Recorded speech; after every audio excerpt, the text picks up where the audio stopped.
छत्तीसगढ़ खनन मामले में ईडी ने बड़ी कार्रवाई करते हुए सौम्या चौरसिया को गिरफ्तार कर लिया है। सौम्या मुख्यमंत्री भूपेश बघेल के कार्यालय में उप सचिव के रूप में काम कर रही हैं। उन पर कथित अवैध वसूली और जमीन से जुड़े भ्रष्टाचार के आरोप हैं। इस मामले में उनके खिलाफ लंबे समय से जांच चल रही थी और उन पर गिरफ्तारी की तलवार भी लटक रही थी। माना जा रहा है कि उनसे पूछताछ के आधार पर आगे और भी गिरफ्तारियां हो सकती हैं। सौम्या चौरसिया पहली बार तब सुर्खियों में आई थी जब 2020 में आयकर की टीम ने छापेमारी की थी। इस दौरान उनके घर से आयकर की टीम को करोड़ों रुपए की संपत्ति बरामद हुई थी। सौम्या चौरसिया की गिरफ्तारी की खबर जैसे ही आई तो सोशल मीडिया पर लोग उन्हें सुपर सीएम कहकर सर्च करने लगे। ऐसे में हम आपके लिए इस वीडियो में सौम्या चौरसिया के बारे में कुछ और जानकारियां लेकर आए हैं। पिछले 4 सालों में छत्तीसगढ़ की राजनीति और नौकरशाही में सौम्या चौरसिया का नाम सबसे ज्यादा चर्चा में रहा। वे छत्तीसगढ़ की सबसे प्रभावशाली और ताकतवर नौकरशाहों में गिनी जाती हैं। 42 साल की सौम्या 2008 बैच की राज्य प्रशासनिक सेवा की अधिकारी हैं।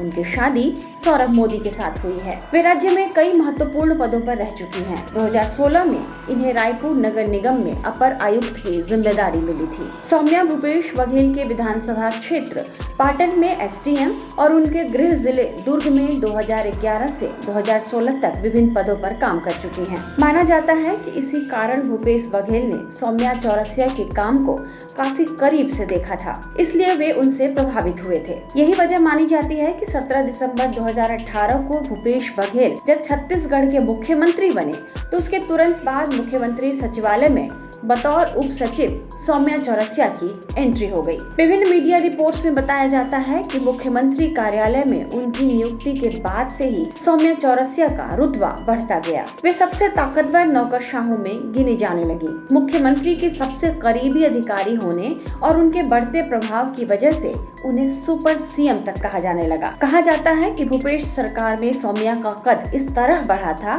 कि राज्य के दूसरे आईएएस अधिकारियों का रुतबा कम होने लगा था। सौम्या चौरसिया की गिरफ्तारी के बाद अब राज्य की सियासत तेज हो गई है। मुख्यमंत्री भूपेश बघेल ने ट्वीट कर कहा कि हम इस मामले में लड़ाई लड़ेंगे। उन्होंने कहा कि जैसा मैं कहता रहा हूं, ईडी द्वारा मेरी उप सचिव सौम्या चौरसिया की गिरफ्तारी एक राजनीतिक कार्रवाई है। हम इसके खिलाफ पूरी ताकत से लड़ेंगे। टाइम्स नाउ नवभारत डिजिटल की रिपोर्ट।